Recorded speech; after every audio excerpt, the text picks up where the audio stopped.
Baltimore, I'm coming home. We're going to wrap the Live and Alive tour up Saturday, June 28th at the Horseshoe Casino. It's going to be a great night. I got Justin Schlegel from 98 Rock going to be out there with me.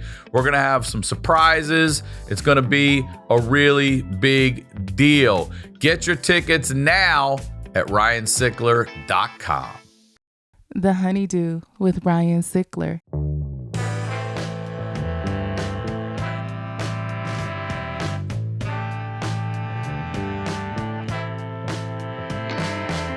Welcome back to the HoneyDew, y'all. We're over here doing it in the Night Pants Studios. I'm Ryan Sickler. I want to say thank you, as always. Thank you for supporting this show. Thank you for supporting anything I do. If you got to have more, then you know you got to hit that Patreon up. The HoneyDew with y'all. It is this show with you all, and you all have the crazy. It's the best show on Patreon. It's $5 a month. All right. And that's it. All right. We're just going to jump right into it. That's the biz. You know what we do here? We highlight the lowlights. I always say that these are the stories behind the storytellers. And I am very excited to have this guest on today. First time here on the HoneyDew. Ladies and gentlemen, Craig Shoemaker. Welcome to the HoneyDew, Craig Shoemaker. Clap for yourself, brother. Do it. Give it for yourself, Dan. I'm really excited to be with you. I mean, we go back a long way without going back a long way. We do, dude. You know what I mean? It's like ships that cross paths. And Well, we're going to, before we do that, plug, promote all and everything you'd like. CraigShoemaker.com's got everything, merchandise. I have a new book called Laffirmations, a 40-day cleanse, because we really need to laugh these days. And it has doctor prescriptions on it. It's got some jokes with cartoons and where you can write down what made you laugh today and really getting in touch with that part of ourselves. The seventh sense, I like to call it, is the sense of humor. And, I like that. Yeah. And so the Laffirmations book, and I've got other merchandise. I have T-shirts and mugs with some of my sayings. Unwoke AF is one of them, and Stuck Between Namaste and Kiss My Ass, which I know you can identify with that, coming from where we come from and living in California. I live in that zone all the time. Dude, that is very well said. You're a Philly guy. Exactly. I got another one, Stop Global Whining. I've had enough already. Wait, Stuck Between Namaste and Kiss My Ass. There's the shirt right here. There it is. I wore it for you. And that's where I live. And I'm sure you're the same way. I don't know whether to embrace you or mace you, or hug you or mug you. You know what I mean? But that's where I live, even in traffic on the way here. You want to be namaste, you want to be spiritual and conscious and all that, but there's another side of you, come here, and that's the way I raise my kids as well. And you're working on a project with our buddy Tim Duffy as well. Yeah, it's called Laughter Works with an X. That's really exciting. I developed a whole program, a protocol of guided laughitation. I have a hard time meditating. I don't know about you. I'm going, oh, my stuff in the laundry. Yeah, whatever it is. I can't shut this very hard. off. So, but I do. It's hard to sleep, let alone meditate. That's my meditation. Try just getting to sleep. Right, exactly. Yeah. Then I'll go. But with laughitation, it's just this. I do a guided laughitation for people. I started doing it in a cancer facility, and also do a thing called chuckle chatter, where you really get in touch with yourself. It's like an explosion of consciousness that happens when you laugh. So I teach that. But anyway, we bring that to corporate wellness needs a sense of humor. And that's what we're bringing to them through these proprietary programs that I came up with. And we have corporations and companies that are calling us now because people drop out of other corporate wellness programs. Oh, let's do the phony high five and all that kind of stuff, whatever it is. We're bringing laughter, which is the best medicine. Why has it not been deployed? And that's they're throwing koosh balls and shit around. And he just feels so phony. It's not organic, but this is organic. What made you want to create these things? Well, I have been doing comedy a really long time, at a nice high level. I mean, I really enjoyed that, but they're one-offs when you think about it. You're being a bit humble. I'm a student of this game, so I know and have known who you are and how long you were in this space and dominating. And don't say this how old are you now? You're going to ask me that? All right. I'm a woman. How old are you now, bro? You look good. How old do you think I am? We'll start with I'm that. 52, and you got a few on me. I'm gonna go 56. 56. Older than that. Yeah. Are you? Yeah, I'm in my 60s. Are you? Yeah, dude. I said this is out there. the first place I ever admitted it. Kevin, is that right? You look fucking great, bro. Well, I feel great, and I think laughter has a lot to do with it. Laughter really does have a lot to do with it. You know how long comedians live unless they get into drugs and alcohol? Have you ever seen the list of like George Burns performing at 100, Don Rickles, Phyllis Diller? We just lost Bob Newhart. Dick Van Dyke is still alive. These people who are in the Mel laughter Brooks. business. Yes. I went and saw him a handful, maybe 5-6 years ago. And he was in his 90s. This dude was running around the stage.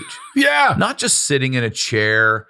He got up, he moved left to right gracefully, not cane. Right. And I was like, but I look did at Dick look Van up. Dyke. He's like 99 or something. Like he's still doing the soft shoe and You're stuff. right, He's still though, if you tripping don't over get the into hassock or drugs whatever and he shit. did. If you don't do that, I think the average life for a comedian, I looked it up, and it's in the 70s. I feel like for the average. You really looked that up? We're gonna have to go to Chat GPT. How long does a comedian live if they don't do drugs and alcohol on a regular basis? One, That's a really big one. But these old school comedians, Shecky Green, all those old, they You're right. in the 90s and 100s. Because being around that energy is really uplifting, and it's something there's something to be said about it for your health. And I've been around it my whole life. Yeah, I've been doing this professionally since junior year of high school. And I mean professionally, they passed around a hat at Ava Tamini's backyard when I was 17. Is that right? Yeah, that's my first pay. But then I started working, this different places. Back then, there weren't as many comedy clubs. So I had to get up at strip clubs, bars with the mechanical bull and all that kind of stuff. Whatever it was, I'd just get up. The fraternity parties, put myself through college doing this. You look great, dude. Listen, the lady, Carlotta Wood, she's the voice of the HoneyDew. She has been on here a couple times, and she told me a saying that I think about all the time, and it's, I'm glad I don't look like what I've been through. And that hit me. I was like, oh my God. Yeah. Oh, no kidding. Yeah, you definitely don't look like what you've been through. We're about to get into it. I've been through a lot, and some people still go through a lot. I go to these reunions, my high school reunions, and I go, I cannot look that old. There's no way I look like that person. So now I make fun of myself. I'm with my kids, and I'll see somebody who's like really decrepit, and they're in their high 90s. I'll go, oh, that was my prom date. Because I realize these people are my age. They look that old. I go, I babysat her. And I have fun with my kids with that, and they make fun of me. But I stay young because of my mind. My mom's the same way. My mom, she would kill me if I said her age. But your mom's still alive? Yeah, I talk to her all the time. She's so funny. I mean, we went a few years without talking, and now I can't wait. I'm going to hang with her next week. And good. I mean, it's just such a great, fun relationship because I just look to the fun of it. Not to be my mom. It's a traditional mom. She's not a traditional mom. It never was. She belly danced at my high school graduation party. I am not kidding. Your mom belly danced at your high school? I swear on my kids. She went through a phase where she was Shahara, the belly dancer. That's fine. Why do you got to bring it to the graduation? She did. My friends, she was she was like Mrs. Stifler. My friends. Friends wanted my mom. Of course they did. If this lady's belly dancing up here, I'd imagine. I have the best recording. I wish I still had it. It was me and my friend doing Cheech and Chong. Hey man, we're passing the joint. What's up, man? And the whole damn time you hear Don Dolan in the background. Shoo, where's your old lady at? Where's your old lady at, Shoo? Everybody had a crush on my mom. And then to top it all off, mostly guys were at the party. She got us a keg, the graduation party. And all of a sudden I hear the record. It was the belly dancing music. She's not going to do it. And I hear from the top of the steps, Craig, I have a treat for you and your friends. Treat. Oh, it was a treat. All right. I'm behind the couch going, no. They're going, whoa, your old lady looks good. They're throwing quarters at her. She had a navel jewel. Finger symbols, veils, putting the kids under the veils. And they're going, woo!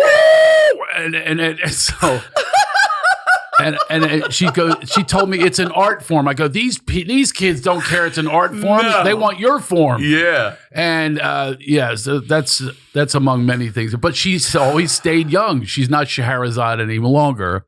And she always says that's the biggest regret of her life because I went and talked about it on stage and stuff. How could you not? I know, but she sent me a cease and desist order. No. She works in a big law firm.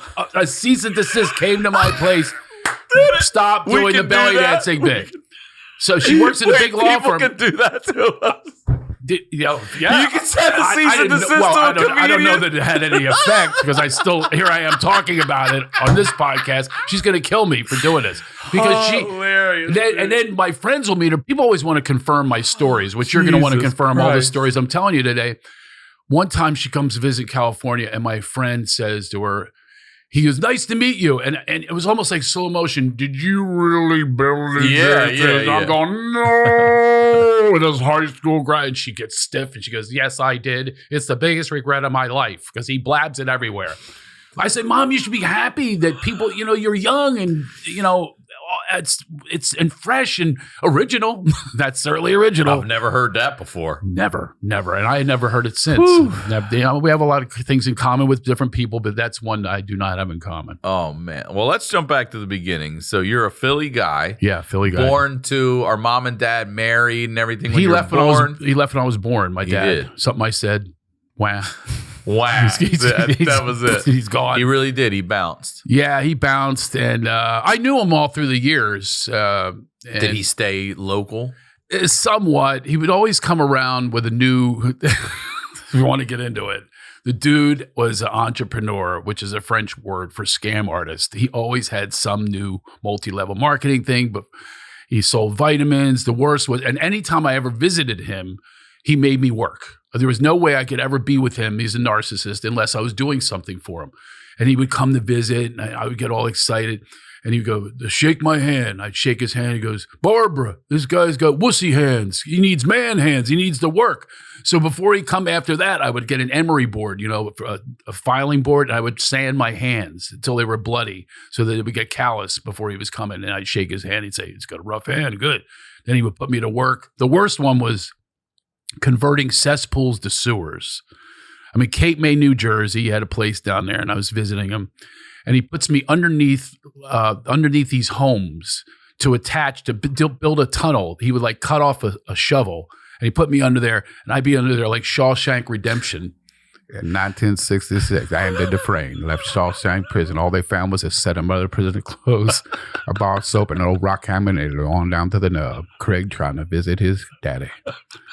And there I was. He'd be waiting at the other side of the tunnel. Oh, dude. How old are you? How old do you think you are here? I was like 12. Yeah, okay. And he would analyze every bit of dirt I grew. He would sit on a chair and I'd go, that's a teaspoon you're pulling out of there. I'm grunting and groaning. I wanted to make my dad happy and prove to him. But it's cesspools to sewers. You talk about a shit job. Literally. It's literally a shit. I'm crawling in shit like Andy Dufresne. Shawshank. So that he can make sewers under these houses? He would. Did he really know what he was doing? There were cesspools, and he would. Yeah, my other job was, I'm going to make you an estimator. I was like, what the hell's an estimator? And he would drop me in a neighborhood for hours with no food, no water, what do you no mean? phone, to give people pamphlets, Tri-City contracting, so they get an estimate to convert their cesspool to a sewer system. And I would canvass the neighborhood, and he would leave me for hours. I didn't want to show him I was crying. I'd be crying, waiting for him on somebody's stoop. Yeah. They would feed me soup and stuff. They felt bad for this little kid. I was out of brochures, and he would just leave me for hours at a time. That was my visit with my dad. Wait, that's the visit. That's my visit with my dad. That's his custody time with son. I had to go to work. And this, but he's not even with you. He's not walking with you, having father-son time. Yeah, doing this together, building a business. Here's what you're going to do next. Yeah. You're going to be an estimator. You're going to get out pamphlets. You're going to convert the cesspools to the sewers. Get a shovel. He sawed the shovel off so I could get under there, underneath these homes. And everything was always about him. And the one that I didn't do though was he calls my mom. He goes, "Hey Barbara, you want your child support check?" I literally thought his name was doesn't pay the child support. When I was a kid, he never paid the child support. And he'd always have a bribe. He'd go, "Invite your big-breasted friends over." He's now selling bras, right? Bras meets Amway, right? It's a multi-level marketing pyramid system for bras. That's when he suddenly is in the bra business. So I hadn't seen him in years at that time. Also, he was like a leap year dad. I'd see him every leap year. Small-breasted ladies need bras too. He's only interested. He only wanted the big hooters. Yeah, that's all he wanted, right? So he has my mother convince her friends So you have to understand. She's doing it. Bro, I hadn't seen him in a couple years at that point. And I look in the living room, and there he is smoking a pipe with my Aunt Barbara, Aunt Fran, not real aunts, Aunt Dottie. Mm-hmm. Friends of my mom's, a lot of divorcees. There weren't a lot back then. But my mom had a little huddle of those. There he is smoking a pipe going, come on, Dottie, show how it lifts and separates. They're all in bras. Yeah, this is our 3-class model for the full-figured woman. Smoking his pipe. It lifts and he goes, separates. Don't be shy. It's just you women and me. And he's just him and these women. And I'm just going, this guy's a genius. So that was it. That business went bust. No pun intended. Yeah. But one after the other, vitamins, Fuller brushes. He's one scheme after the next. And he's managing to always at least keep his head above the water. He's not paying child support or anything. He's not doing well either. Barely. Oh, I mean, he barely got by. The one that he did pretty well was the cesspools to the sewers, because there were a lot of cesspools and you get a sewer system. But he was always coming up with one of the best ones, though, the one that he ended up really focused on was my sister. I grew up with all females, and we would never go up together, by the way. It was never me and a sibling. It was always just one of us. And he would bond and make fun of the other one. It's just a whole triangulation thing. It was unbelievable. But all his kids? Yeah, he has. Same parents. I just found another one 10 years ago. No. Oh, yeah. I have a new sister. Yeah. From him? Yeah, from the cult. He had a cult. We're going to get to that. It sounds like he's building one with the titty thing in the living room. Well, that was the start of it, by the way. That was the start. But my sister rode a horse with him, and he always kind of wanted us, but he wanted us to be part of a business. He couldn't just hang with us. It had to be, we had to work for him. So he creates a horse business. Then it became mules. In the Pocono Mountains, it's called Pocono Adventures on Mules. Where the fuck's he getting mules to do this? Well, he negotiates. He's a negotiator. He was always trading things. I remember one time I visit him as they had this cabin with his, and I'd say, where's the TV? He goes, I traded it for a mule. So I had to go out and watch the mule. That's how he's getting me. He's always bartering and trading. He loves junk. Yeah. I would always be in junkyards with the guy. All my visits were something where he's making deals and he didn't know how to walk away. I'd be sitting there going, please, I'm trying to have some father-son bonding here. Next thing you know, he gets a harem. He calls it his harem. He has a cult. He just starts this. He starts it. He's got a mother-daughter team. Oh, I have a comedian story for you for this one. So it's called Pocono Adventures. It's 75 mules, a couple horses, takes people on these rides in major mountain rides. It was pretty cool. And me and my three friends, we built this ranch for him because I wanted to bond with him. And here's how a cult leader works. I'm fascinated with cults. Let's hear this. What he would do is he would make us compete against one another. There was me. We were all roommates in Philly, and we would go up to the Poconos 2 hours and help him build his mule business. And he would rate us based on how we worked that day. He'd always go, he's a worker. That was his big compliment. That's a worker. He'd go, Rob's number 1, Steve's number 2. Just because you're my son doesn't make you number 1. You're number 3. Mike, you're out there. You're number 4. Mike, poor guy, poor Mike, never made it above 3. So Rob was always number 1. Me and Steve battled for 2 and 3. But as the son, I was never number 1. Rob was his number 1 son. He wasn't even related to him. They got a business together and stuff like that. But that's what cult leaders do. They set up a competition. So this leads me to, I was touring the Poconos as a comedian with, remember Richard Jenny? Of course. Richard Jenny and I were very close. And Glenn Farrington. And the three of us are doing a tour of all these colleges, Wilkes-Barre and Scranton and all that. And I said, my dad's going to put us up tonight. Can I curse on here? Of course. Okay, all right. I'm so used to radio. I'm so used to radio because I have to curse in this case because it's a quote. So so I go, hey, Jenny. I called him Jenny.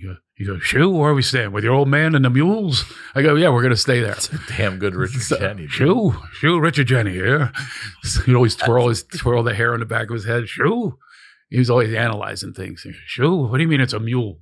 A mule like a burro of the Jesus Road or what? So, and meanwhile, these things are 18 hands high. They're gigantic, bred with Clydesdales and Percherons and draft horses. These aren't just little Oh no, this is no donkey Mexico beach donkeys. Yeah, that's what I was thinking. I was thinking, yeah. People, big, old, giant, worn out. They gallop and canter and trot. All that. Oh yeah. So we get there to his cabin after one of our gigs, and we're sneaking in.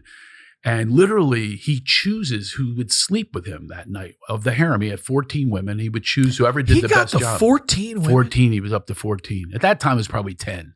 It's just him and these ladies? Oh, yeah. He always had a lackey guy that did tools. Are they all in his bras? No. That was long gone. The poor guy. Back. I wish I would have inherited that. I inherited nothing. The family business. I'm in the bra business. Instead I'm the love master. I have a million questions. So anyway, he's called himself the king of I'm the king of the Poconos. You get over this comedy shit and you'll be part of my empire. I'm going to be Prince of the Poconos, Ryan. This is a big goal. Comedy shit. That's comedy bullshit. So I go, meanwhile, I'm making it pretty good in comedy. I'm making more money than my friends who are doctors. I'm doing really well. But no, he was like, that's not a real job. And so he would lecture me. He goes, look what I have. And he had all these women, and they were these sleeping bags in the other room, like a whole little posse of them. And you could tell who was chosen because the sleeping bag was rolled up, and they get to sleep with the king of the Poconos that night.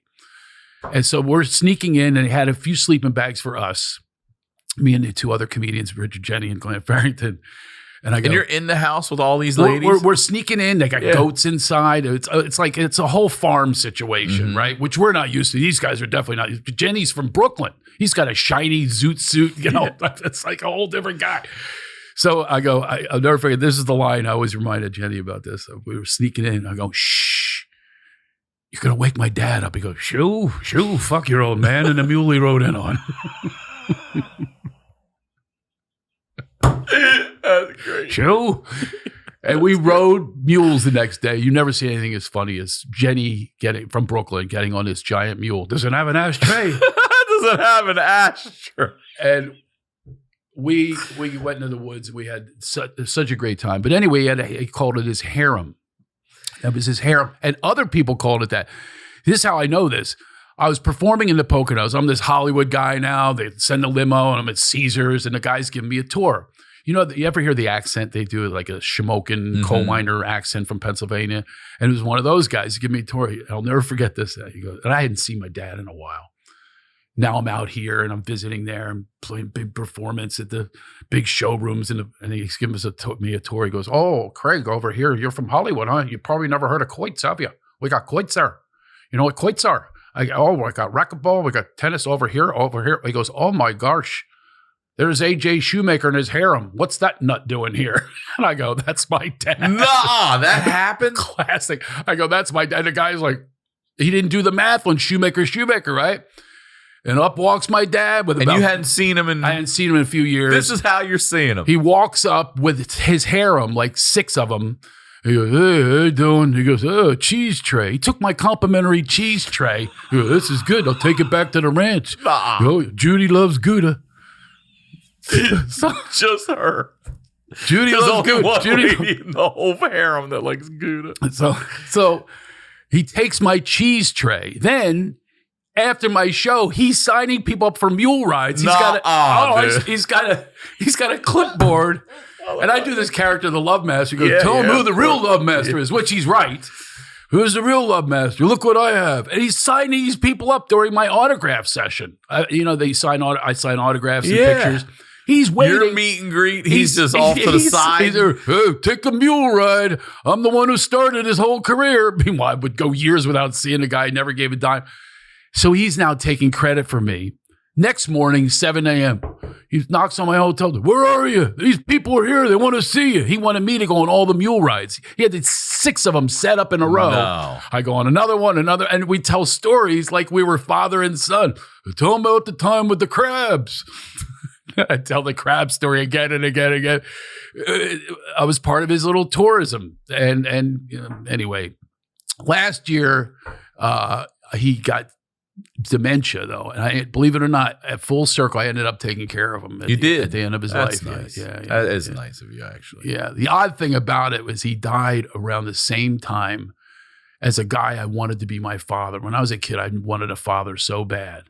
And I wanted a husband for my mom. She was so upset, miserable, a single mom, in the 70s, trying to raise kids, secretary. That's not easy, I mean, back then it was not equal opportunity, equal pay.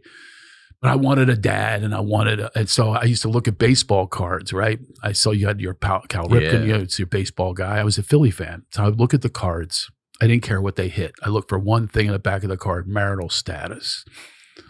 Because then they'd be available to my mother. You're shopping. And I'm shopping for husbands for my mom. And for baseball cards. I discarded Mike Schmidt, a Hall of Famer, because he was married to Donna Schmidt. I still know their names of the wives. Larry Bowa, Sheena Bowa. I can tell you the wives. I found one. Mom, this guy's for you. He's Irish. She's Irish. She loves Irish. Tim McCarver, Mom. Tim McCarver. He's a catcher. I'm a pitcher. He could adopt me and teach me how to pitch in the backyard.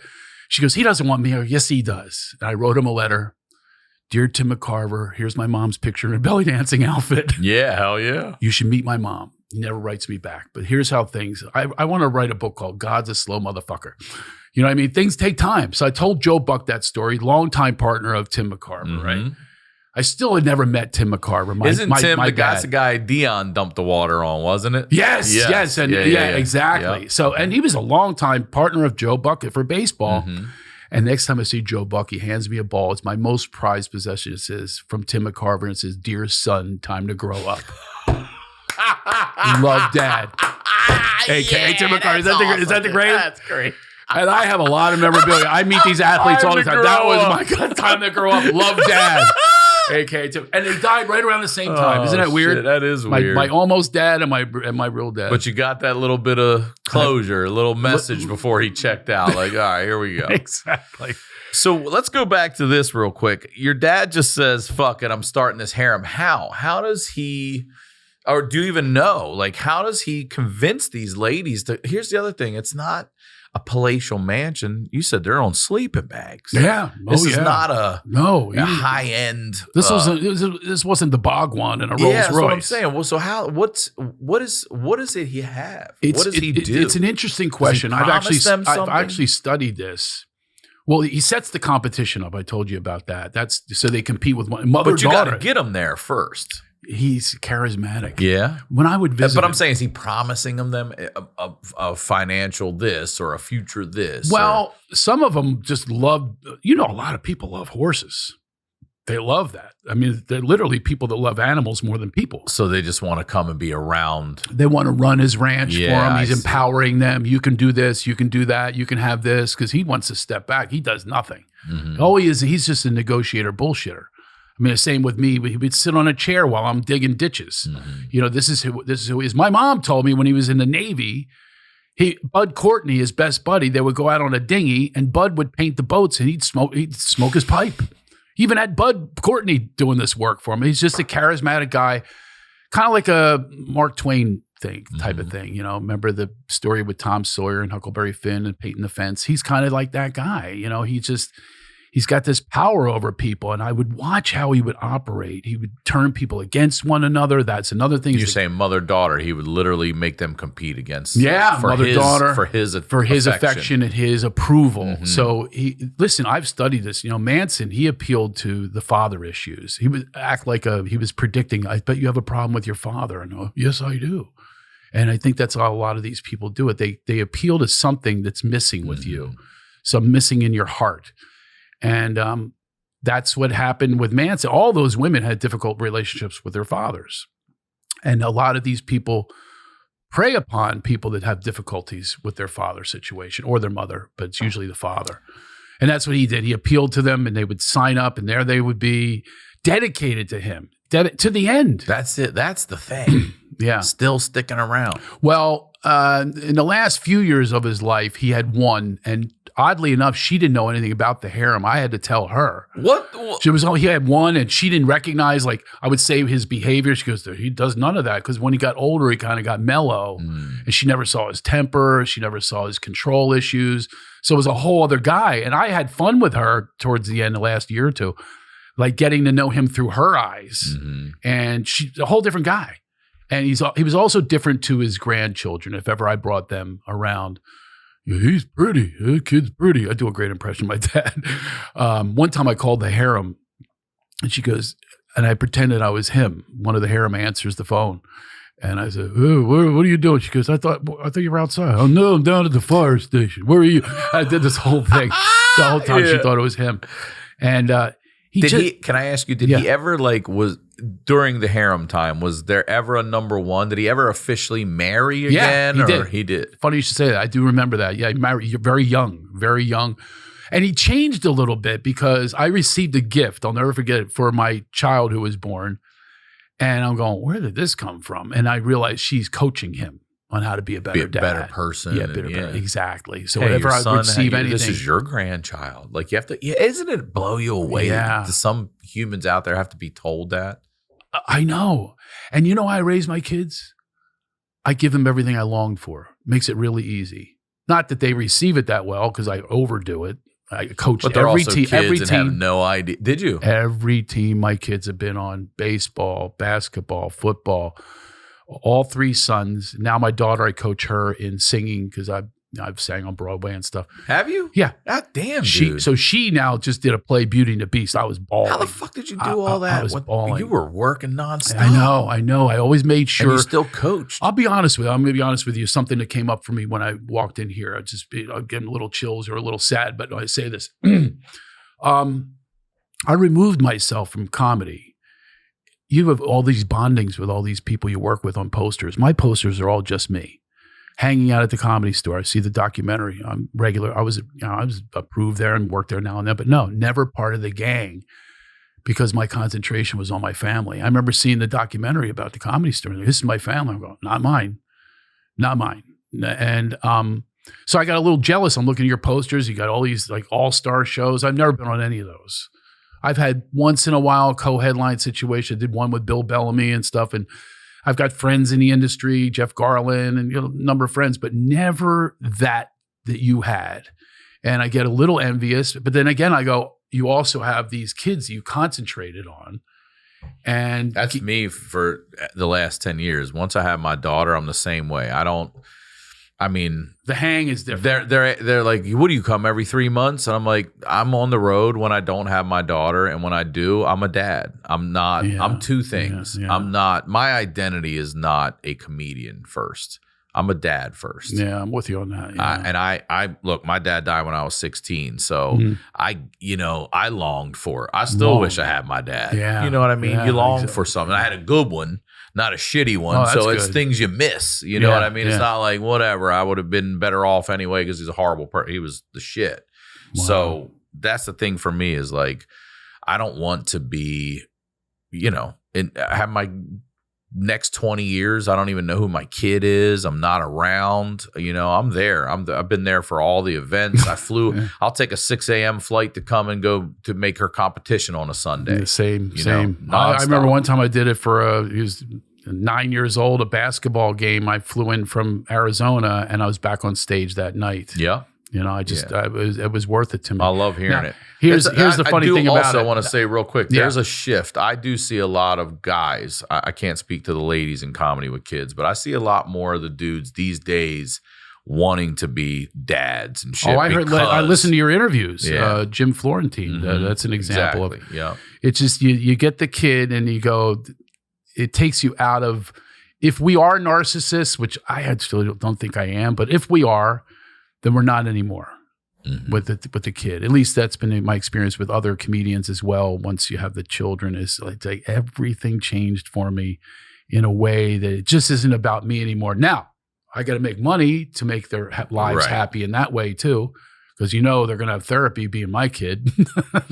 I always say to myself, we go to therapy and talk about our parents. My kids are going to go, my dad with the I love yous. Oh, my God. It's so funny. Annoying. There is going to be a new wave of therapists being like, you guys you loved them too much. That's the new therapy. That's exactly what's going to happen. My kids are going to complain. When they were younger, I wanted to bite their cheeks. They got those cheeks, and then they're going to be in therapy. My dad loved me, but he bit my cheek off. That's what it's going to be like.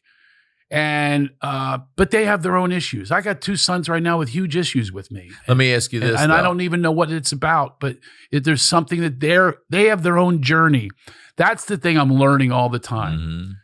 Is this journey? It cannot be what I dictate. It's going to take lots of different directions. It's going wherever we're talking here about. A lot of my life is what inspired me was a lot of pain and transmuting that pain into family life, into love. But then I show up and do all the right things, and bam, something happens. Bam, something happens. What happened there? It's not supposed to be that way. Well, I guess in the destiny's sake it was, because I'm going to keep learning, keep growing. I have an acronym. Ego is evading growth opportunity. So when my ego gets in, that's part ego, is I'm going to raise them right. As they say, your ego's not your amigo. No. That's what the AA loves to tell you. No. It's the truth. And ego. So I'm evading my own growth opportunity every time I operate from that space of I know what's better. Mm-hmm. I don't. And I have to keep learning that lesson all the time. It's when somebody rejects me or they're unkind to me, I'll go, wait, I was so nice to you. I fixed up 9 marriages, people that got married. I fixed up 9 marriages. Wait, you mean you introduced people? Oh, yeah. And 9 of them? In fix-ups, too. Like he playing Cyrano de Bergerac, and he says this about you and all that kind of stuff. And none of them ended up hanging with me ever again. I probably got 200 people jobs. Hardly any of them thanked me. One of them, I got her the job head of an agency.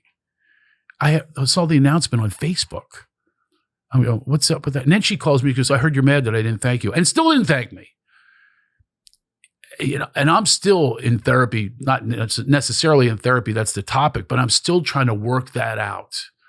And my theory is that I'm doing for them like God's work, and they don't want to give me that credit because then I'll be like, it's a God complex. So I think that's something to do with it. And they have to find these things out on their own. And I'm trying to go, I got to fix for you. I got to help for you and all that kind of stuff. So I'm like a rescuer. And it all started when I tried to fix my mom up with Tim McCarver. The other guy was Paul Lynde, the Center Square, Uncle Arthur and Bewitched. The Center Square, yeah. Parade magazine, they said he was single. My mom loved him. She never knew anybody was gay, by the way. She thought Liberace was flamboyant. She was in complete denial. Yeah. Lesbians were spinsters. They just were asexual. That's what she would say. She loved Paul Lynde. And I wrote him a letter, meet my mom. And my whole dream was he would adopt me and we'd be the first father and son team on the Hollywood Squares. I was picturing us in the box together. I'd like, take it, son. It's a sports question. I'd like Craig and Paul Lynde for the win, please. We're up there in our matching ascots. So I literally had a visual of this guy being my father, and I wrote letters to him. Does Toady Fields really have a wooden leg? I'd ask him all these questions. He never wrote me back. But this is how dreams manifest, though. I really wanted to be on Hollywood Squares. It was my dream job, and I ended up on 75 episodes of the Hollywood Squares with Tom Bergeron. Whoopi Goldberg got me on, who's been amazing. Did you thank her? Oh, yeah. Of course you did. I thank her to this moment. Mm-hmm. I mean, even in this podcast, she's done more for me than anyone has ever done in my career. Wow. Okay. No one does anything for me in my career. They always assume. It's like when I walked in here, you go, you don't look like you have any problems. I think people assume that, and she didn't. You don't look like a man. Yeah. You don't carry yourself as a man who's had, and we're not even into the rest of it yet. We got more to talk about, but that's the fun stuff. You seem to have done the work to be happy. Yes. Within yourself, and you seem to also be humble enough and ego aside to know that I don't care what age I am. I'm still learning. I'm still making mistakes. I still don't understand this. I think I know this and I didn't know it at all. And why, and you're willing to at least do the mental and emotional work to understand why and not just be like your dad, like, whatever, walk it off. Walk it off. We're the walk it off generation, Those especially where we're from, by the way. Listen, Baltimore is really similar to Philly. Quit being a pussy. I have one thing I want to ask you. Mm-hmm. Accent-wise, Baltimore is close to Philly, and it's never been in history of television. Nobody's in film. No one can do a Philly accent, and very few do. But even Baltimore, only Travolta tried it in Hairspray. Mm-hmm. You know who did a great job? Who? I think his name. I mess it up. I think his name's Mike. Is it Barenthal? I'm gonna mess. I want him on this podcast. He was on that series they did where they busted the cops for planting shit and everything. The Wire? No, this is that was out of Baltimore. Yeah, that was. But this was a series. It was like a 4-episode series. I want to say it was on HBO. We own this city. That's it. Watch it. Task Force. I heard it right there. He's great, and he gets it. Now I get that I have a Southern drawl a lot. People are like, where are you from? The South? You have a that Southern too, drawl. yeah. But that hardcore, my relatives are those all vowels. that, like, Those vowels. Yeah, come Billy's in How the do you alley say the right word? now. This is going to say if you're from the South or Baltimore. The entire country says a word that's different than the way we say it in Baltimore and Philly. TOURNAMENT. Like you're in a golf. Yeah. Go. How do you say it? I say tournament, Yeah. Tournament. not tournament. That the whole world goes tournament. I guess Springsteen doesn't go on tour. He goes Right. on tour in the Yeah, mint. yeah. Come on, dudes, we're going on tour. One, 2, 3, 4. Here's the other one. What's the other? Because of that pronunciation, the way we say Yeah. tournament or We say tournament. We say tournament. Yeah. I used to say Sigourney Weaver all the time, and they're like, "Who?" What's wrong with that? Or did I say Sigourney? I think I used to say Sigourney. I didn't know I was pronouncing her name wrong, and somebody's like, "It's not Gurney, it's I don't even know." Well, in Philly or Baltimore, we in would go Bal- Sigourney with that accent. With Sigourney. One time, I have this resentment for years that no one could do. Even the great Robert De Niro in Silver Linings Playbook, which is all about Philly, heavy Philly, did a New York accent, dropping the R at the end and all that. So one time I was on that show, Parks and Recreation. Yeah. And the boss is Amy Poehler. Yeah. So we're on this parade float. I played this guy, the head of the Liberty or Die party. It's kind of like a tea party. I had a tri-cornered hat and knickers. And we had a little break, and I hear this guy go, "All right, everybody, we're going to go over here." And I go, "Hey, Phil." He goes, "How'd you know?" How'd I know? What do you mean, how'd I know? How'd you know? He said, "How'd you know?" I said, "Your accent." And I started getting in I said, "In the history of film, no one's ever done it." Of all people to do it in front of, Amy Poehler goes, "I did one in Baby Mama." And she's right. She did an accent. It's the only one ever. And who would I do it in front of? My boss. So anyway, I have such problems with people in these films that won't even try it. They abandon it, right? It's a very hard accent to do. It is hard. But yeah, you got a little drawl in there too. Yeah. I don't know where that came from. We spent 1 year in Texas when we were like 4. And maybe I picked it up there. A year in Texas. 1 year, 4? bro. Yeah. 1 year. That's My crazy. dad got transferred. He was crew chief for Pan Am at now it's Reagan. Used to be National Airport back then. Yeah. And we went to Houston for like 1 year, and he was like, "Fuck this shit. We're going back to Maryland." And we went back to Maryland. So maybe I got a dash of it down there. Oh, there's a dash, all right. But my relatives like state the way they say Saturday. I laugh because I used to do this whole thing with the crab feast, and I still say Tuesday. That's the days of the week where Monday, Tuesday, Wednesday, Thursday, Friday. Yeah. And Saturday in Baltimore is a different one. That's Saturday. And if you listen, you can hear it in there, but you're like, when? He went to college last Saturday. Like, what? Yeah. With prices going up on just about everything lately, being smart with your money isn't just a good idea, it's essential. But managing subscriptions, tracking spending, and cutting costs can feel overwhelming. Lucky for you, Rocket Money takes the guesswork out of it. Rocket Money is a personal finance app that helps find and cancel your unwanted subscriptions, monitors your spending, and helps lower your bills so you can grow your savings. See all your subscriptions in one place, know exactly where your money's going, and anything you don't want anymore, Rocket Money can help you cancel them. You can view all of your expenses across all of your accounts in one spot with Rocket Money's dashboard. They make it easy to track your spending, see monthly trends. You can even get alerts if one of your bills increases in price or has you close to going over budget. Rocket Money has over 5 million users and has saved a total of $500 million in canceled subscriptions, saving members up to $740 a year when they use all the app's premium features. Cancel your unwanted subscriptions and reach your financial goals faster with Rocket Money. Go to rocketmoney.com/honeydew today. That's rocketmoney.com/honeydew. rocketmoney.com/honeydew. Now, let's get back to the do. They're classic accents, but I like being from there. I don't necessarily have to live Well, this there. shirt is perfect, dude. Yeah. You're right. We're from a walk it off, quit being a pussy over to like, hey, how you feeling? You know what I mean? Like, and I can be that no guy one too. ever asked I can me be that guy. I tell everybody all the time, I grew up without parents from 16. Yeah. No one ever said to me, how are you feeling? It was always, how you doing? How you doing? And I'm like, good. That's it. I don't let you in. That's the extent of it. Good. How you doing? Good. Great. We're moving on. No one's like, how you feeling today? Like, sad. I would, you know what I mean? Like, I don't come from that world. No. That's funny you should say that. When I coach people a lot. I mentor and things like that. And I talk about vibration. Life is vibration and energy. Energy, for sure. And now I have this thing that I do. It's actually a little trick. It's a little hack. I'll say, how are you doing? And I have them come up with a word that's extraordinary, not good, above ground, fair to middling, all those. I say, so you ask me how I'm doing. How you doing? Fantastic. And it made you smile. Yeah. And it's reflected back. If you give them magnificent, boku fabu, whatever it is. So I have all my clients come up with that word that they answer. And I always quiz them, like, how you doing? I forgot. I'm tremendous. You know what I mean? And it really does make a difference because we're so used to, in Philly, you're like down. Oh, good. Shrug it off and all that kind of stuff. You don't want to get too deep. But I got deep at an early age, kind of forced to. I was going to say, you had to. Yeah. Yeah.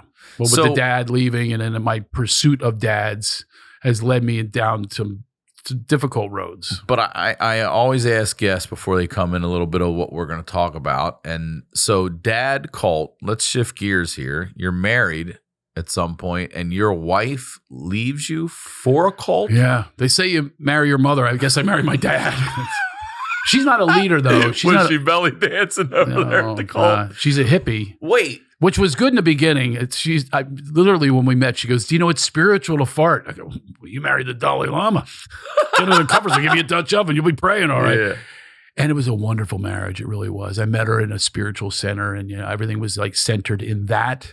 Did you share your past about your dad, being in a cult and stuff? Oh, of course. She knew my dad. We would visit, with our kids and stuff. Did he influence this? No, not at all. Just his way of life. Oddly enough, though, he did multi-level marketing, what was called pyramid schemes, and she got into multi-level marketing. She followed this. She first went into this one cult with this woman, Raven, and they I should have. Is that real, dude? Raven Star. All this is real. I'm not making a freaking word of this up. Raven Star, dude. I might make up the word of her leader in case they come after me because they've already threatened me. The cult leader's boyfriend has threatened me. So you've gotten cease and desist from your mom. Yeah. I'll show you the text messages from this creep that she's with. The cult leader's with this creep who came after me a few times. Now, the one Philly thing I will stand. I will make a stand. And that's when tough guy comes in and he's, oh, really? And then I also think my mouth will get me out of stuff, which a lot of times it doesn't. So anyway, she started following this woman who brought her to the Raven Star cult. And they had this thing, Year to Millionaire, and they moved into a mansion. They ended up feeding this Raven. It was a whole scam. They got me for $80,000. Wait, what? $80,000. What are they doing with this lady? Feeding her? Well, no, like it starts off, well, I'm going to teach you how to be a millionaire, a Year to Millionaire, and we're going to film this thing. It's a reality show and all this kind of stuff. But this woman, let's call her Broke. Her name's Broke, okay, which is close to her real name. Got it. So Broke brings her there. She follows her in there, and then it turns out they were on to this being a cult that she built $500,000 as Raven. A woman did. Oh yeah, she got it out of mostly women, and all like around 50, like middle age, a little bit of who knows what's going on.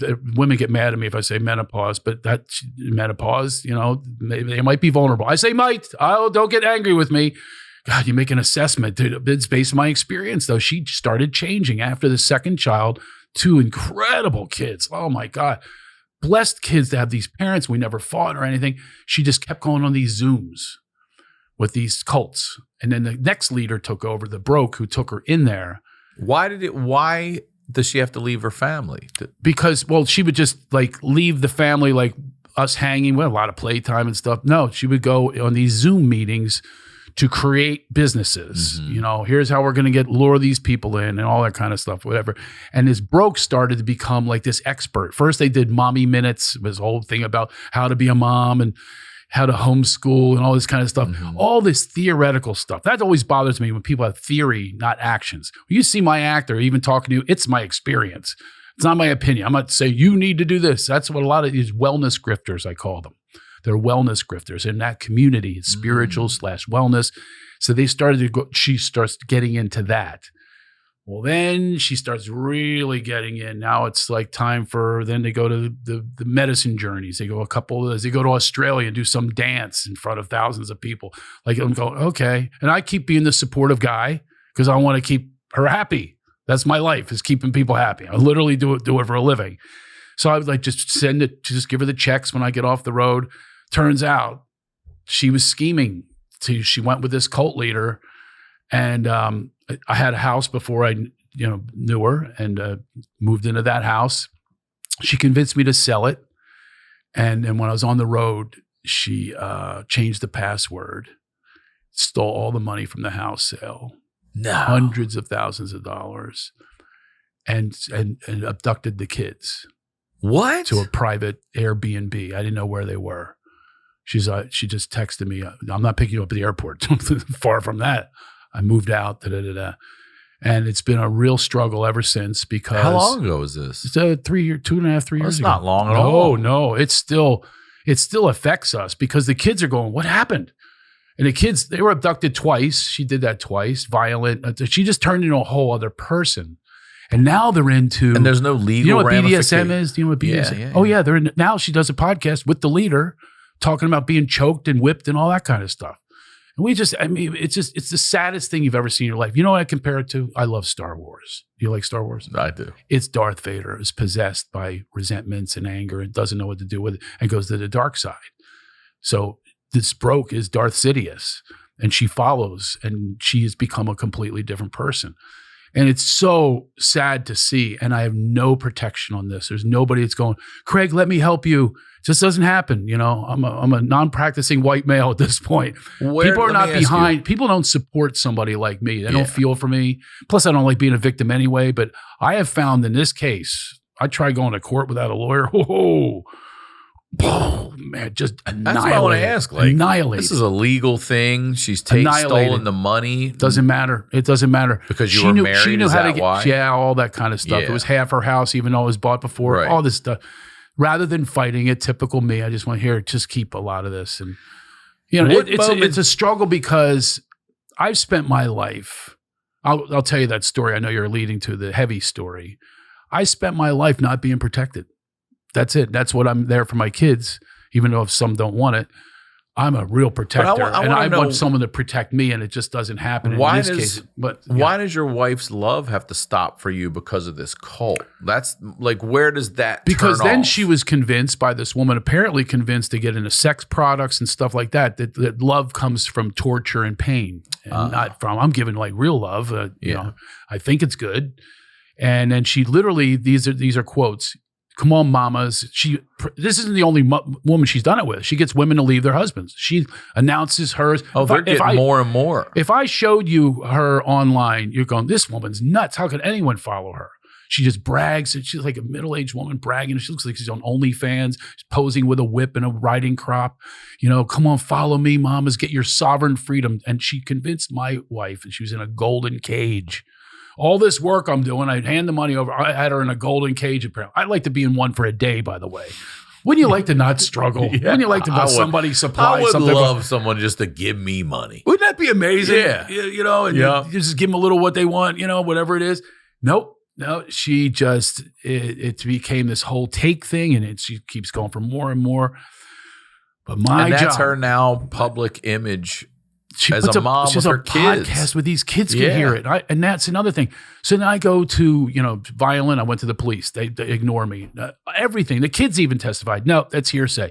I have nothing to go on. So you know what I have to do?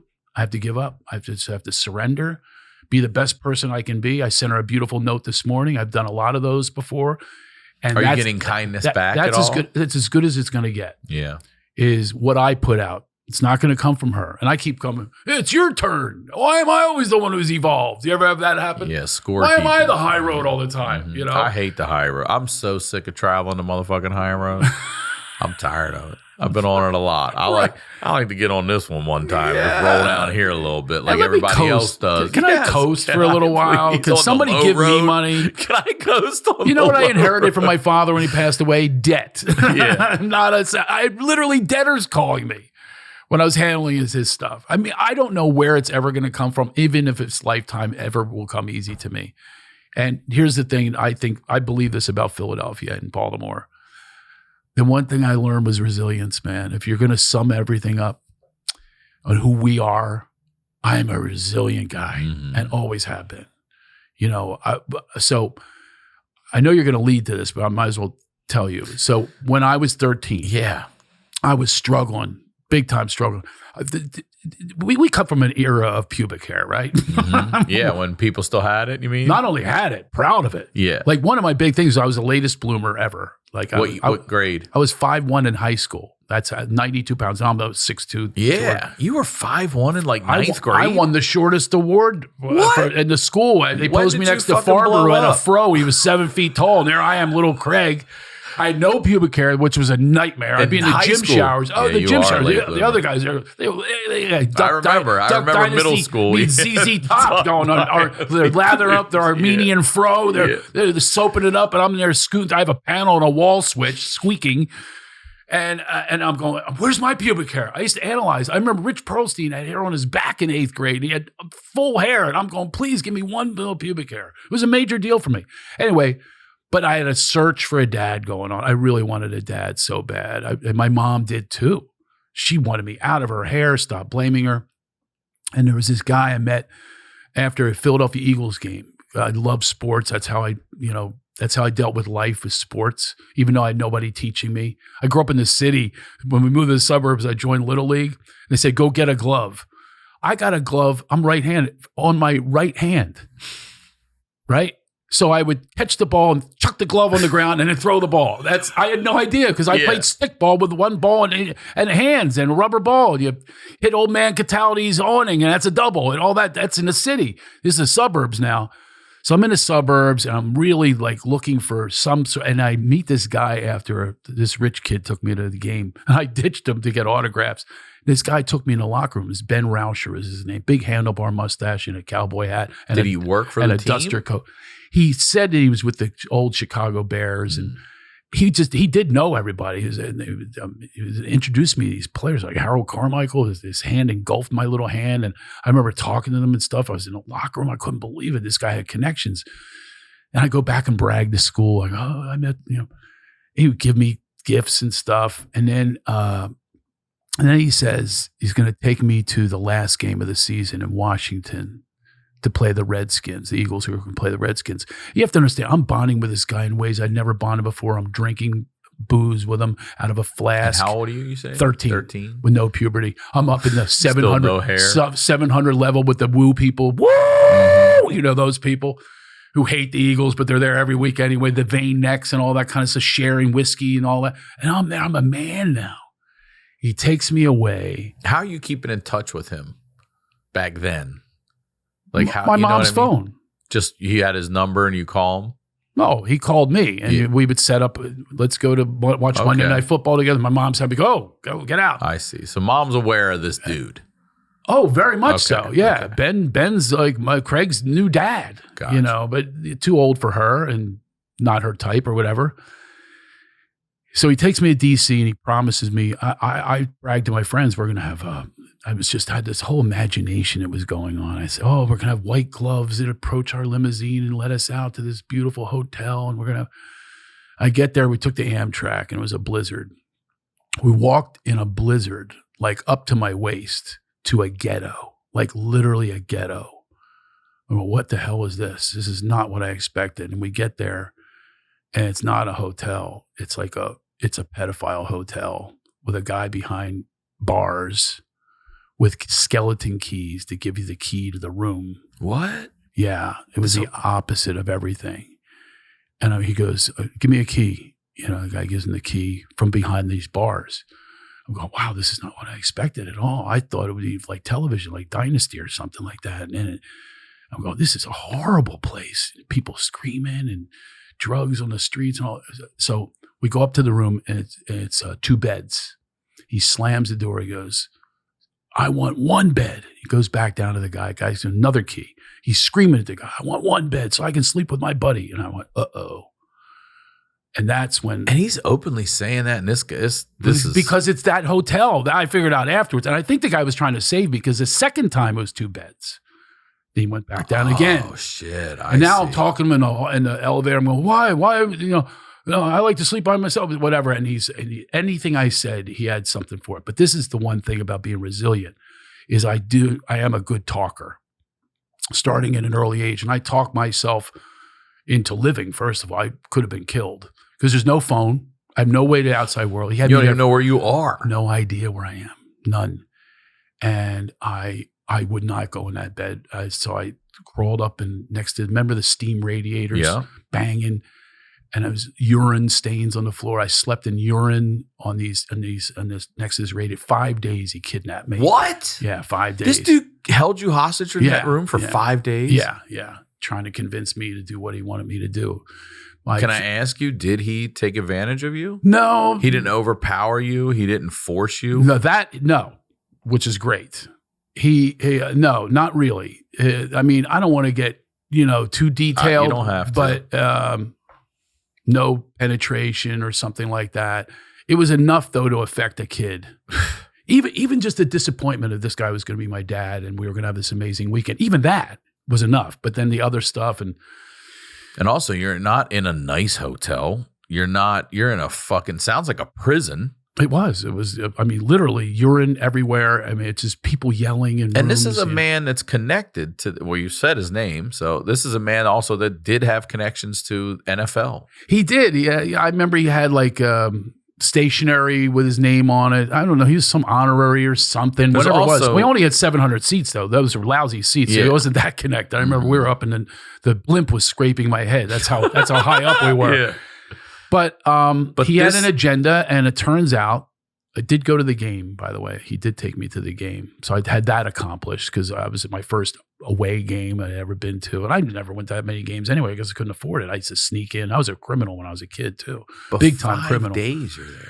5 days and never let me out. You never called home? I couldn't. There's no phone. No phone. No phone. Shit. And you obviously. It wasn't even a hotel phone. Now you think back at it like, this dude, how many times? Well, how many children? I was about to get to that. My mom researched them. There's no Google back then. So wait, I came back and I told my mom. Before you do, hold on. Yeah. Okay, yeah, he takes you back. So he takes me back. And you tell my mom has no idea. She thinks I'm coming. I come home just literally just in a full state of depression. Is she like, where have you been for 5 fucking days? Yeah. Well, no, she actually didn't even just went away for 5 days. She had no idea. And I told her, I'll never forget this. She goes, don't you ever repeat this to anybody. They won't understand. They'll think you're lying. They won't understand. And those words affected me for a really long time. I mean, a really long time. I'll bet. You're only as sick as your secrets. This was a secret. And I was definitely suicidal to the point where this is my mom in a nutshell. She was always concerned about money. And we had no money. And I was going to commit suicide. I took these neckties and I tied them together and I threw them over my bedroom door and I tied it to the doorknob. Mm-hmm. And I made a noose I learned in Boy Scouts. It's going to come in handy now. I never was good at knots, but I think I got the noose down.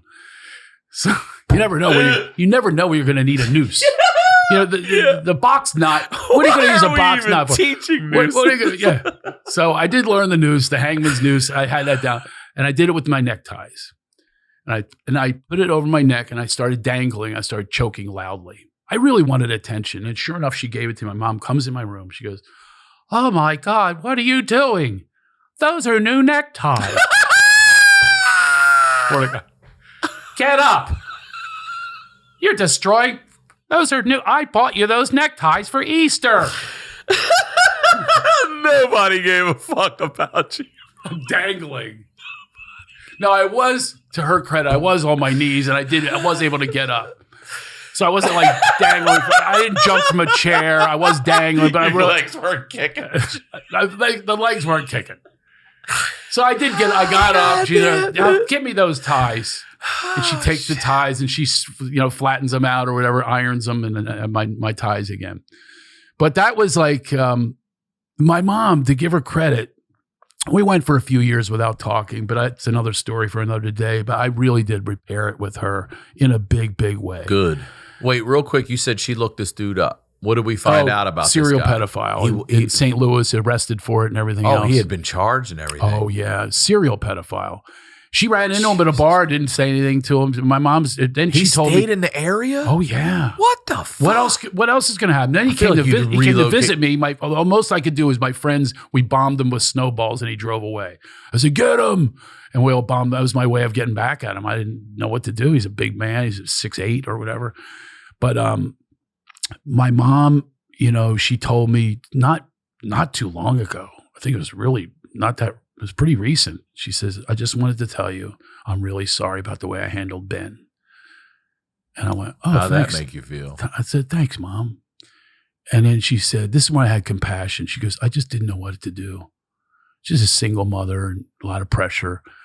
And she said, and her mom did the same thing with her. There was like a guy exposed himself. They went to court. They went to as far as court and they walked out. Her mother said, my grandmother said, "No, let's get out of here." And they never did anything about it. So it was like kind of like repeating life. And she was scared. She didn't want me to suffer. Listen, it is a shameful thing. And I know my friend Paul, our local rec director, was a major pedophile. And Is that right? some of those kids are dead. I used to be jealous that he would hire them to do the trash in the neighborhood and stuff. How come I'm not in there? Thank God I wasn't, because Paul had to go to major therapy for this. They were going to name a park after the guy. The pedophile? This is how people are. Pedophile park. Let me tell you a secret to pedophiles. What they do is they get in with little leagues, Boy Scouts, rampant. They get in where parents are going, "Oh, no, they're taking care of my kid." Church groups and stuff like that. Obviously priests. Where people go into denial. They don't want to believe. You trust. They're in trusted positions helping people. And now I'm so onto it, I get to be an advocate and I get to spread the word. Good for you, dude. Yes. It does not affect me in the least. I can easily talk about it because he does not hold the keys to my prison. Is he still alive? No, God, long gone. He I is. mean, did you ever run into him once you hit your? Once I hit him with snowballs, I don't think he came back. But no weird shit at a show. I needed to clean it up in my own life without him. He has nothing to do with it. Like I said, he doesn't hold the keys to my prison, and I was in prison for a while. Major drugs and alcohol, theft. I was larceny. I would destroy people's property. I had old cars, big Chevys, and I ram them into expensive cars. Just crash them into We them? would literally go ramming speed like we were Vikings. I put one car up on two wheels. Just to do it. I hated rich people. Yeah. And I would get my revenge on these rich people, powerful people. And that's how I lived my life for a while.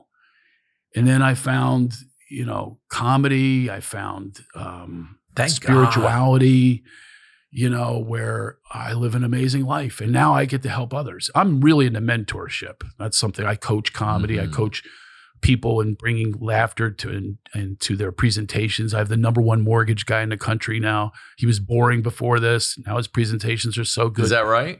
Yeah.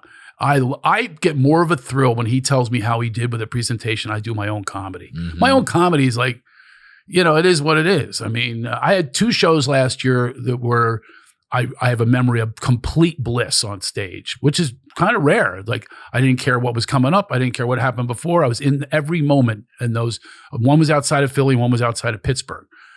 It was 2 packed theaters, and I just had the greatest time because I don't have that desire anymore for fame. I don't have a desire to have somebody approve of me. I just show up, and being of service is a big key. It keeps me out. I used to have panic attacks, horrible. When I realized it wasn't physical, that it was mental and emotional, I worked on that. Now I can be present on stage and have moments like that. But it's not about that anymore. Listen, I won an award. I won the Comedian of the Year at American Comedy Awards, right? The previous winners, I'm going, well, if I win this one, that was my agenda. I was like, I'm going to win this thing. I campaigned. The previous winners were Jerry Seinfeld, Ellen DeGeneres, Jeff Foxworthy. It's like, I'm going to get my own sitcom and a gay redneck and a show about nothing. This is what I'm going to, this is my goal.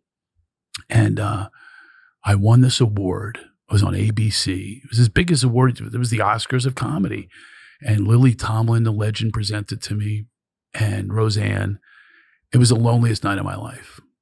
The loneliest night of my life. Imposter syndrome kicks in. Walk backstage. My old friend, I won't say who it is, she like shines me on. I'm going, we started comedy together. It's like, blew me off. and other people. I went to the Comedy Store with my award. Didn't even hang at the Comedy Store. I went, and they were all making fun of me that I'm walking in my award. By the way, you bring an award to comics.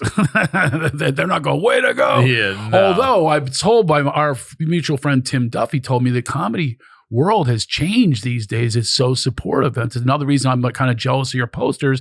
I never had that. Yeah. I was going the road, a road dog, and everybody got a good reputation of killing It's and everything. still a very solo sport, but these days you got much more supportive, Tom I heard. Segura and his wife through YMH bringing so many people up. Kill Tony now is just putting people on the map, and it's a very and well, there's groups. obviously The what Adam Sandler Rogan's group doing down there, and the Sandler group. They all use each other in one another's movies. I never got in with that. It's a lot of my own thing out these there. days, and I believe a lot of it is because of your generation, and we watch that, and it's like none of these good. Where are all the collabs? You know what I mean? Don't see a lot of that from your generation of you guys, unless you're in a film or whatever. And more of us also like, there's that. There is a golden era of comedy right now, no doubt. And especially internet, podcast, all this. But for all of us to go back to the 90s pre-internet and doing what we all did to come up together, and now this thing happens for us, thank God everyone's helping one another. It's really nice. Yeah, and I just haven't experienced that. I got the experience of winning this award and just completely and feeling dissed. Lonely yeah. And then I was the target on the back for a while. Then it was Jeff Dunham got the target on his back. Carrot Top had a carrot on it. Had the, you get the target on the back, Oh, he's that guy. He's that guy. Oh, he's a love master. Whatever it is. Leave it to comics, especially the insecure ones. But now I'm finding that there's these really quality people like you. I mean, really quality people that are in this for the right reasons. It's not about our fame and fortune and ego and stuff like that. We're in it, which is the reason I wanted to do your podcast. But also pay attention to the age of those people you're talking to these days too. You know what I mean? Like it's the Florentines, myself, the Toms, the Berts, like being dads, and we're older guys. We're not 20-somethings that are coming out like, I want to be famous. I want to do this and this and this. I when I coach and teach the young ones especially, I'll say, I need an agent. I go, slow down. You need your voice. Yeah. You need your voice. You need a lot more before you need an agent. Is find your voice off stage, not on stage. And I'm like you. I want to be my daughter's star. I don't care about that other shit. Before we wrap up, this has been awesome, but I want to hear this Magic Johnson story. Let's hear this. Another, I always like to say, isn't failure funny? So I'm at this a while, I'm on a little roll. This is the 90s, late 90s. And I'm one of the comics that they bring in on all the auditions, maybe I'll get a sitcom, all that kind of stuff. Well, Magic Johnson, the great basketball player, has a thing called the Magic Hour. He's going to be on the same stage as Arsenio, just retired. And it's the big show from Fox. I auditioned against 400 comics. I got the job. To do what? What's the job? The co-host. And they said, you're not like Ed McMahon laughing at him. Okay. You're going to tell the monologue to him sitting next to him, and he's going to respond to it. I thought it was kind of a clever idea. Okay. Like he can't do the monologue. It's not his jam. I'll do the monologue sitting next to him. And they said, that's what you're So here's what's going on this week, Magic. And then he's responding to you. Yeah. Okay. All right. Right. So we rehearse. The rehearsals are going okay. Not the greatest. Because he's really not a talk show host. He knows. It bombed. I remember it going. It went away quick too, didn't it? Bro. Yeah. You have no idea. You have no idea. I'm going to tell you the story. It's a 100% true story. So I get there, and so they brought in these writers from the Tonight Show, and I used to make fun of them. The members only jacket, like not current, mullet cut, and I called the guy Sling Blade was the movie back then. I called him Sling. He talked like Sling. He had jutted out jaw, and I said, Sling Blade, I can't tell these jokes. I'll get booed. He goes, a boo is as good as a laugh. Johnny loved to be booed. Johnny Carson loved to be booed, not me. They don't know me. I've got to tell the jokes as I write them. So, okay. Meanwhile, I've got like one buddy's there. How can I do this? He goes, good luck to you. Because these jokes were not good jokes. They said, do not tell your own jokes. I was about to ask, and you can't say any. No. They wrote the jokes for the setup, punchline, all this current events and all this. So, opening night, mostly urban crowd, which code for black. I'm not. And I'm backstage. Place is going nuts. Magic comes out a big 3-piece suit. He's dancing. Sheila E. from the 80s. She's the band leader, on the bongos. The place is going crazy. And then he says my intro. Now, I thought it was going to be a comedian of the year, all this kind of stuff. Oh, here's my intro. Written by Sling Blade to Magic to deliver to the audience. All right, everybody, let's get the show started with my co-host. Now, here's a guy nobody would shower with. Craig Shoemaker. I'm back there going, I'm not coming out. What does that mean? Somebody would shower with me. Here's a guy nobody would shower with, Craig Shoemaker. Now this is your introduction on the first show thing. It's the first time these people will see me. Episode 1. And then I have to walk, which is not easy for me because I bounce. I've been made fun of my whole life. I'm trying not to bounce now. I look like one of Jerry's kids walking out there. I finally take my seat. He wrote these jokes for me. Understand this. Mostly urban crowd. He sets me up by going, hey, Craig, now how about that Bulls game last night? I said, Magic, I haven't seen a beating like that caught on tape since Rodney King. Nuh-uh. Swear. Oxygen mask popped out of the ceiling. It was a collective gasp. It wasn't even a boo. It was like that. Worst sound you've ever heard in the history of comedy. I said, it was only a few years out of the Rodney King riots. Yeah, I was going to say. Whitest guy in the whole studio says. The white guy. The white guy says this to him. Since Rodney King's beating.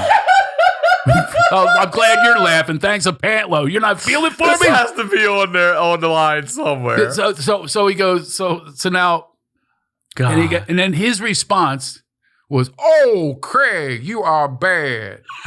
Craig, you are bad. Everybody, that was Craig, the co-host, not me. And I go, he threw me right in the wood chipper. He was known for the assist in basketball. Yeah. And then it continued. I told him a Madonna joke. Oh, Craig, you are bad. Now she's not going to come on the show. And I'm sitting there thinking, that's not the reason. If you could pronounce the movie these people are starring in, I'm not kidding you. Michael Clark Duncan was in Armageddon. Magic read the cue card going, up next from the movie Armageddon. Now he is from Armageddon. Oh, Craig, how you say that word? I say, just say end of the world. It's the end of my career. So you have to understand, I am poor little Craig Shoemaker. Yeah. The littlest kid in school, picked on, beaten as a kid, No obviously pubes. kidnapped, no pubes. That was the worst of all of it. The hell with being kidnapped by a pedophile. I had no pubes when I was 16. That's the pain. I'm sitting there going, oh my God, this is not going Isn't it even funny? close to the way I wanted it to go. You hope you This is my chance. I'm Yeah. literally backstage making a list. 13 girls shot me down for the prom. I'm making a list. I'm Mary Frank Carter. I have a whole list. They're gonna regret it now. I have a national TV show. I'm the co-star. Opening guy was Arnold Schwarzenegger. He's the first guest. I wanted to ask. He was the very first. So I'm sitting there, two legends, and I'm not allowed to talk, supposedly. Here's their conversation, a whole Hollywood kiss up. This is word for word. Arnold, the reason I had you as a guest on my premier talk show, you make a lot of money for a lot of the needy people. Folks, don't he give it up for, no, Magic, you don't want to give all the money back. Am I right? You got the AIDS awareness, the Magic Johnson dealer in the hood there. I said, come on, Arnold, you're the one with them Special Olympics helping those needy kids. And I'm sitting there thinking, how am I going to blend in? So I lean over. I almost gave $1 to a homeless guy. He didn't have change for a 10. Oh, Craig. Oh, Craig, you are bad. Now, homeless guys are going to come to the show. Day 3, Magic goes, we'll be back after this. They took me off the couch. They whispered in my ear, you're going to be off the couch now. It's segment 1. On day 3. We're going to come back after this. And didn't include me. And I started fighting with them. I went, I'm not coming off the couch. You're not going to humiliate me like this. I'm going to start, no, get off now. You got to get off the couch right now. His eye line is off. I go, I'll lean up, whatever it is. I'm fighting with him. I look at him. Maybe he'll help me out. He's just glazed over the cue card. Anyway, they took me off the couch. Arsenio walks off. He's the guest. He goes, where's Shoe? He's funny. And Magic goes, I wanted to be with you alone. They took me off the couch. I was going to say, Arsenio probably knew you from a comedy. Of course. He said, where's Shoe? He Right. wanted to jam. And then they would throw me in like the 5th segment. They were like trying to get rid of me. I was in a cooking segment. He would throw flour in my face. Now you're a cake. You know, this is horrible. How many episodes? Only a few. And then somebody sabotaged me and I got fired. I got fired for real. And somebody, I won't say it as a comedian, he wanted the job. He did get the job for a couple minutes, and then they got rid of him. And then brought in Tommy Davidson. who ended up pretty much hosting the show. But it was one of the worst shows, one of the shortest lives. You know, the only one shorter lived than that one? Chevy Chase. Same exact time. Same is that era. right? Yeah, same era. Yeah, I remember he had a bad one too, but I do remember Magic's being like really hyped. Oh, and then Ryan, just you are bad. You fell for the hype. It was really an experience for me. Real damage to the showbiz career, you know. And then they fired me, and they owed me like $80,000, and I went in. Of course, cheap me. I didn't want to get a real lawyer. I went against them, and oh my God, there's the Fox suits, loads of suits. It's all they do all day long. They're in the legal department. I went with a guy from SAG-AFTRA, the lawyer for it looked like a beatnik he's like Walter Matthau with a bow tie. He's going against these guys in arbitration. The arbitrators, that's the thing people don't understand. They're paid by the richer people, so they're going to give them because they're going to get another job from the rich people, not from me. So that was a loss. That was all that money's gone. Craig, this has been, I know we could go for hours, and you are welcome back anytime, brother. Thank you, bro. This has been one hell of an episode. It's been great to sit and talk to you and get to know you finally. Yeah. And the voiceover all these years. Something I ask every first guest only when they're here is advice you would give to your 16-year-old self. I'm curious. What are you telling 16-year-old Craig Shoemaker? Jesus Christ. There could be a lot, couldn't there? Don't do things for other people. You know, be of service to others. I tell people when I coach them, I say, be of service to the audience. They could be there. I've helped people that were ready to commit suicide. I have stories about that they didn't commit suicide they enjoyed my comedy or whatever it was. But be yourself and don't respond to people that are trying to tell you what to do, and especially when they tell you what to do when they haven't experienced it. They have no credibility. They're just telling you out of a book or theory or whatever it is. That's what took my now ex-wife away, was all theories. None of it works. There's no dime that's being made. There's nothing. But really, really listen to your heart and your true source that's within you. We are potent. We are potent as humans. We have a potency that wishes to be released. It's a potency of love, light, and laughter. So go with that as much as you possibly can. And then the people that are supposed to be around you will be around you, and the ones who aren't will go away. That's what I'd say to a 16-year-old. That's great advice, dude. Unrehearsed. I have no idea what I just said. We can watch it back, brother. Thank you. Thank you for doing this. Thank you for everything. Please promote one more time again right there. Plug anything you'd like. My website, craigshoemaker.com, has the merchandise, and it's got my schedule. I'm still doing stand-up, but I'm really concentrating on bringing laughter to LaughterWorks, to companies and corporations, because, you know, corporate wellness or wellness needs a sense of humor. If any time after the pandemic, we really need to get well. Laughter is the best medicine. It needs to be deployed, and we have a system that deploys it. So contact me for coaching. I love coaching people. I coach individuals, either stand-ups or people doing presentations, one-person shows, help them find their voice. If anything that's happened for me is I found a voice. Yeah, you did. And that voice is so important that we can connect with. And it's not about school teaches you how to regurgitate. I help people become who they truly are, who their destiny is, who their I call it genuine energy flow, who you truly are. And, you know, I probably have a bunch of other stuff I'm not promoting. The book, you can go buy the book. It's just a silly little thing called Laffirmations, a 40-day cleanse. And I'm really about laughter healing. I really am. I have the Laughter Heals Foundation. We could use some money as well. I've had that for years, dedicated to my friend that passed away with brain cancer, but lived 15 years from laughing. Wow. Yeah. I didn't tell you that story? No. Oh my God. Real quick. Yeah, please. One of my best friends, we did the movie The Love Master. That's my character. Yeah. And he wrote Cool Runnings, Little Giants. And, he did? Yeah. And he got brain cancer. They gave him 3 months to live. And I said, that was my moment. That was my ha-ha moment, I call it. It's not about me and my one-offs of comedy and my ego. And I started this program where I Laugh for Life program in a cancer facility. He showed up for all of it. Prescriptions. I gave prescriptions of laughter. And I said, go to comedy shows. I tell the cancer patients and their caregivers who also have it almost as bad. As my research showed me that. And this was a nonprofit for years dedicated to him. And he showed up for all of it to the point where he was at so many shows of mine. I had a restraining order. He was at so many of my shows. There he was again. There's Golds. And a lot of us, helped him, and he had a little daughter, 1.5 years when he got the diagnosis. You have 3 months to live, get it. And he lived 15 years past that prognosis. Yeah. And one more thing, I made him laugh on his deathbed. He was in a coma. We filmed it for a movie. He was in a coma. He was in a coma. You saw a response? Well, I go into he ended up in, it was awful. He ended up in his old folks' place in the valley. It was just awful. By the way, if you ever feel bad about yourself and you want to get laid, go to old folks' place. They come out with no gums. Hey, I'll take you in the closet. Unbelievable. I've never felt so good about myself. I have no teeth. I'm perfect for you. I mean, so I go in and we filmed it for this documentary. He's staring. I go, Golds. And I'm waving my hand. Were his eyes open? Yeah, open, but absolutely gone. Like, do you hear me? And he's not responding. I said, what can I do for you? I really wanted to help my friend. What can I do for you? And I leaned in. I go, want me to jerk you off? I said, I've never done anybody but my own. I'll give you a handy. He came out of a coma and he goes, He laughed one more time and he passed away 2 days later. We got it on film.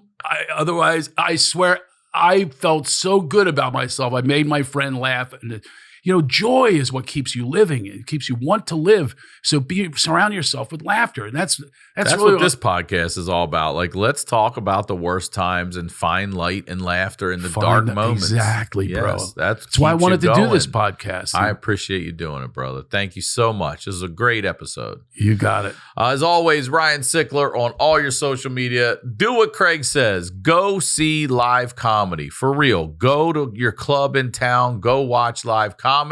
We'll talk to y'all next week.